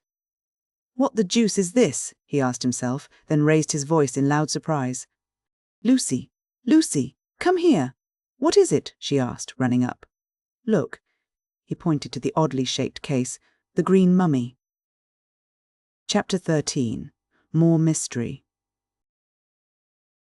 Neither Lucy nor Archie Hope had ever seen the mummy, but they knew the appearance which it would present, as Professor Braddock, with the enthusiasm of an archaeologist, had often described the same to them. It appeared, according to Braddock, that on purchasing the precious corpse in Malta, his dead assistant had written home a full description of the treasure trove. Consequently, being advised beforehand, Hope had no difficulty in recognizing the oddly shaped case, which was made somewhat in the Egyptian form. On the impulse of the moment he had proclaimed this to be the long-lost mummy, and when a closer examination by the light of a lucifer match revealed the green hue of the coffin wood, he knew that he was right. But what was the mummy in its ancient case doing in Mrs. Jasher's arbour? That was the mute question which the two young people asked themselves and each other as they stood in the chilly moonlight, staring at the grotesque thing. The mummy had disappeared from the Sailor's Rest at Pierside some weeks ago, and now unexpectedly appeared in a lonely garden, surrounded by marshes. Or how it had been brought there, or why it should have been brought there, or who had brought it to such an unlikely place, were questions hard to answer.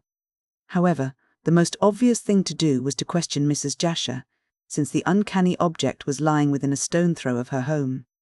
Lucy, after a rapid word or two, went to ring the bell and summon the lady, while Archie stood by the arbour, wondering how the mummy came to be there.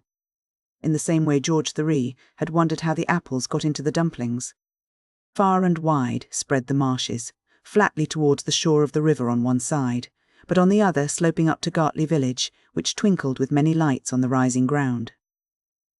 Some distance away the fort rose black and menacing in the moonlight, and the mighty stream of the Thames glittered like polished steel as it flowed seaward. As there were only a few leafless trees dotted about the marshy ground, and as that same ground, lightly sprinkled with powdery snow, revealed every moving object for quite a mile or so, Hope could not conceive how the mummy case, which seemed heavy, could have been brought into the silent garden without its bearers being seen.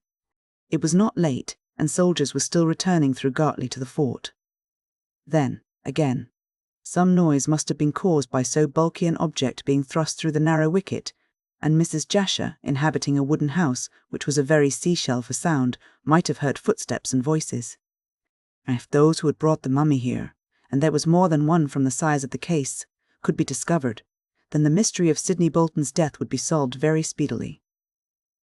It was at this moment of his reflections that Lucy returned to the arbour, leading Mrs. Jasher, who was attired in a tea-gown and who looked bewildered. "What are you talking about, my dear?" she said, as Lucy led her towards the arbour. "I declare I was ever so much astonished when Jane told me that you wished to speak to me. I was just writing a letter to the lawyer who has my poor brother's property in hand, announcing my engagement to the Professor." "Mr. Hope? You here also? Well, I'm sure." Lucy grew impatient at all this babble.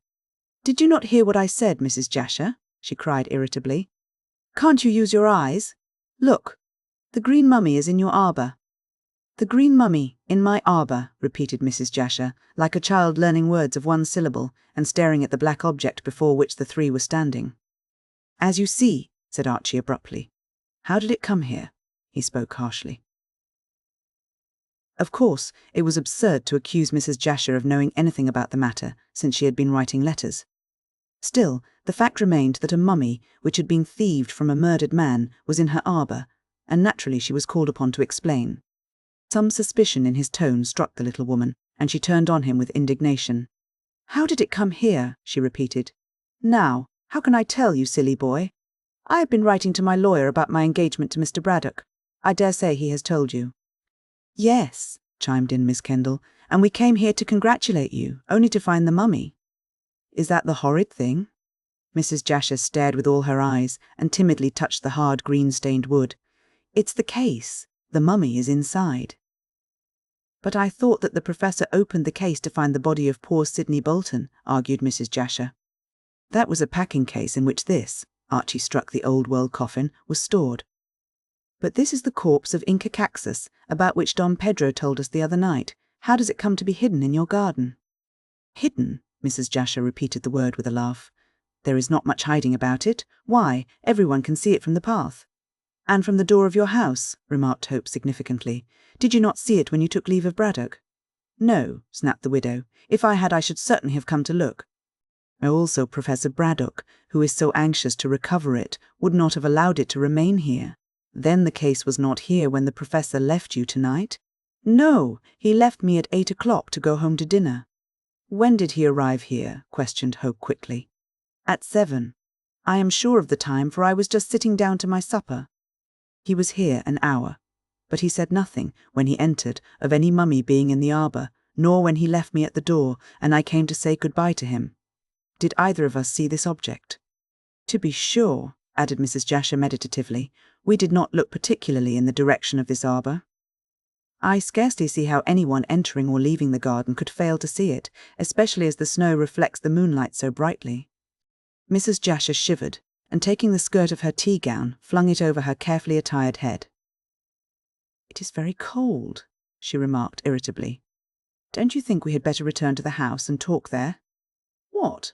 said Archie grimly. "And leave the mummy to be carried away as mysteriously as it has been brought." "No, Mrs. Jasher, that mummy represents £1,000 of my money." "I understood that the Professor bought it himself." "So he did, but I supplied the purchase money. Therefore I do not intend that this should be lost sight of again. Lucy, my dear, you run home again and tell your father what we have found. He had better bring men to take it to his museum. When it is there, Mrs. Jasher can then explain how it came to be in her garden." Without a word Lucy set off, walking quickly, anxious to fulfil her mission and gladden the heart of her stepfather with the amazing news. Archie and Mrs. Jasher were left alone, and the former lighted a cigarette, while he tapped the mummy case and examined it as closely as the pale gleam of the moonlight permitted. Mrs. Jasher made no move to enter the house, much as she had complained of the cold.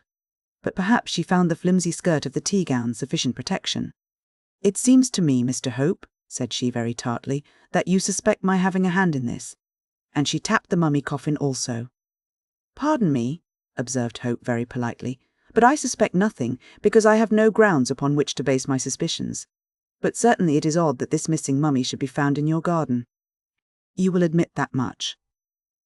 "I admit nothing of the sort," she rejoined coolly. "Only myself and Jane live in the cottage, and you don't expect that two delicate women could move this huge thing." She tapped the case again. "Moreover, had I found the mummy, I should have taken it to the pyramids at once, so as to give Professor Braddock some pleasure."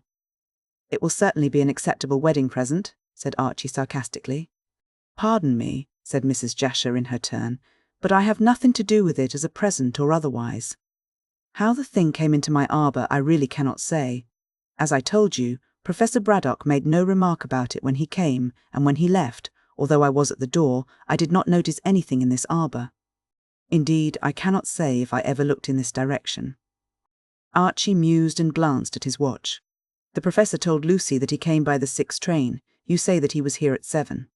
"Yes, and he left at 8. What is the time now? 10 o'clock, or a few minutes after.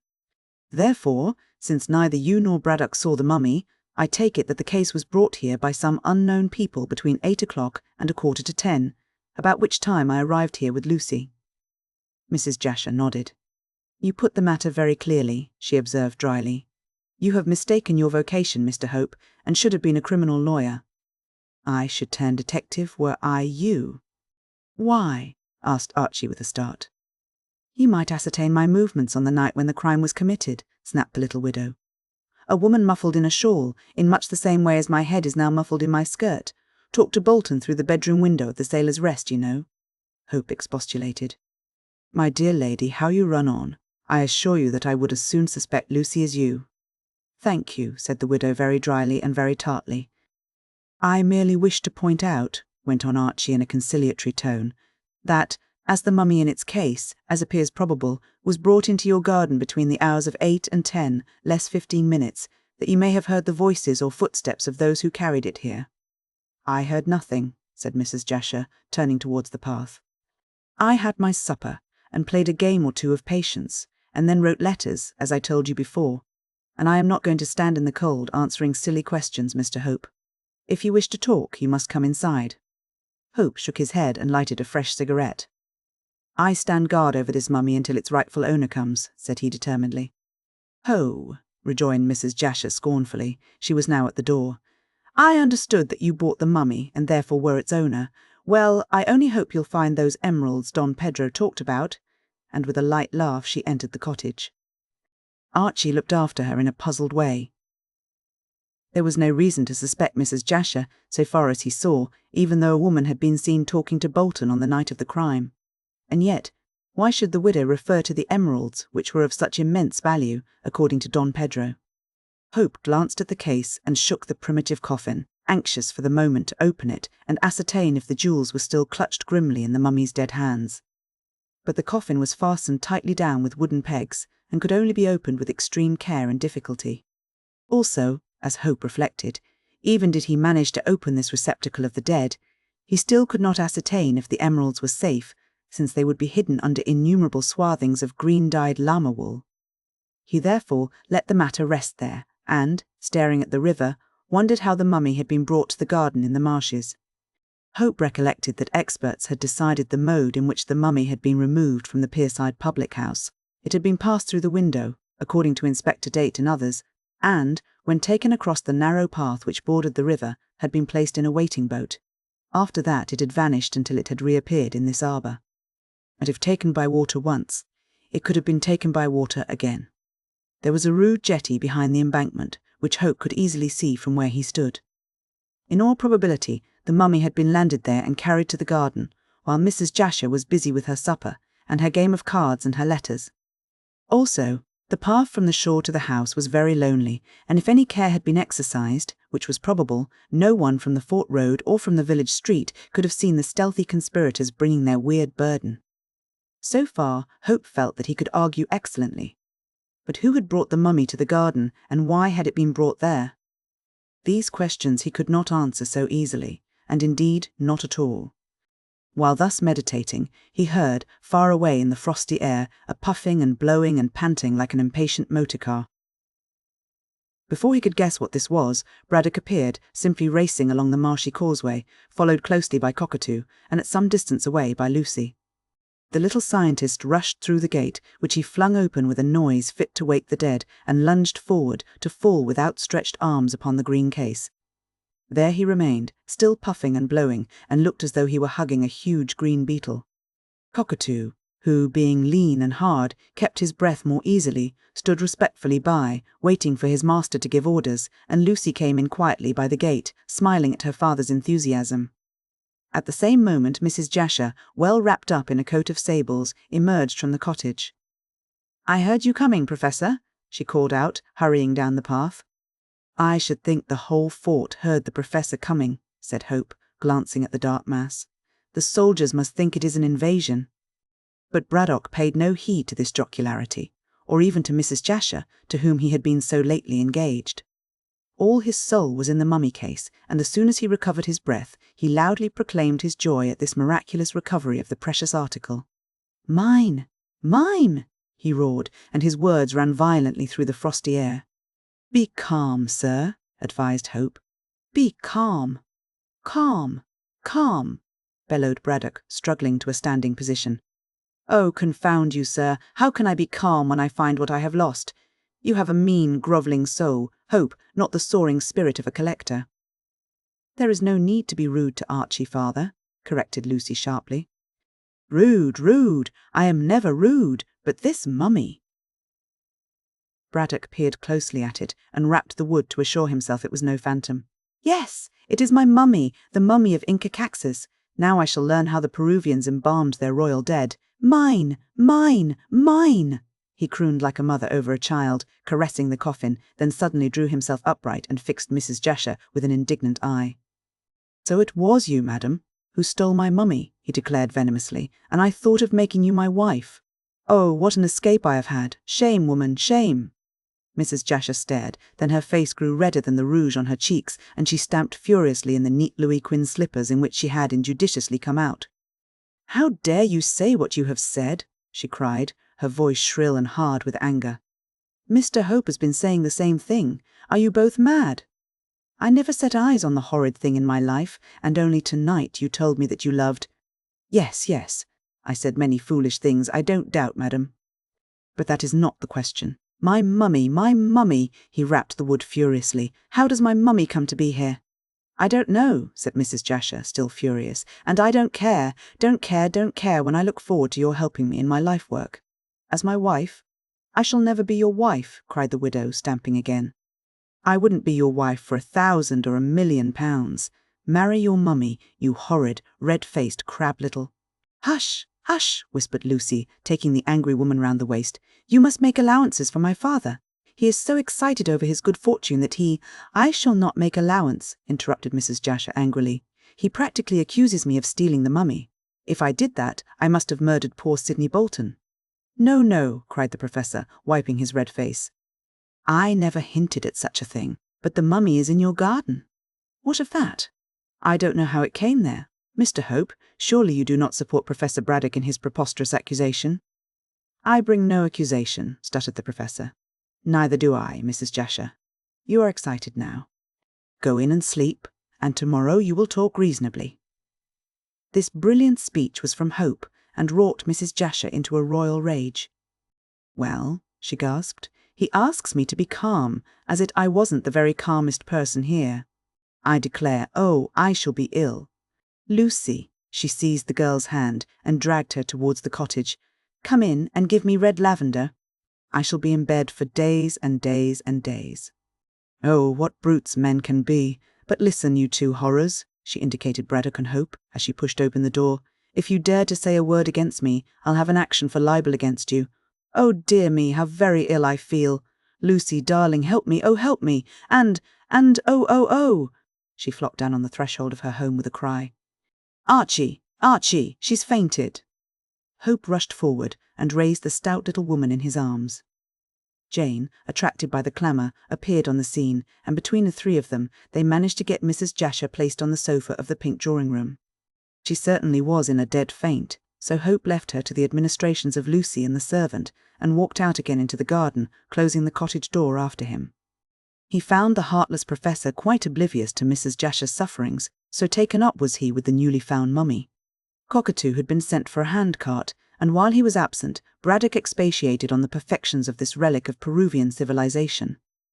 "Will you sell it to Don Pedro?" asked Hope. "After I have done with it, not before," snapped Braddock, hovering round his treasure. "I shall want a percentage on my bargain also." Archie thought privately that if Braddock unswathed the mummy, he would find the emeralds and would probably stick to them so that his expedition to Egypt might be financed. In that case, Don Pedro would no longer wish to buy the corpse of his ancestor. But while he debated as to the advisability of telling the professor of the existence of the emeralds, Cockatoo returned with the handcart. "You have lost Mrs. Jasher," said Hope, while he assisted the professor to hoist the mummy onto the cart. "Never mind, never mind." Braddock patted the coffin. "I have found something much more to my mind, something ever so much better." "Ha! Ha!"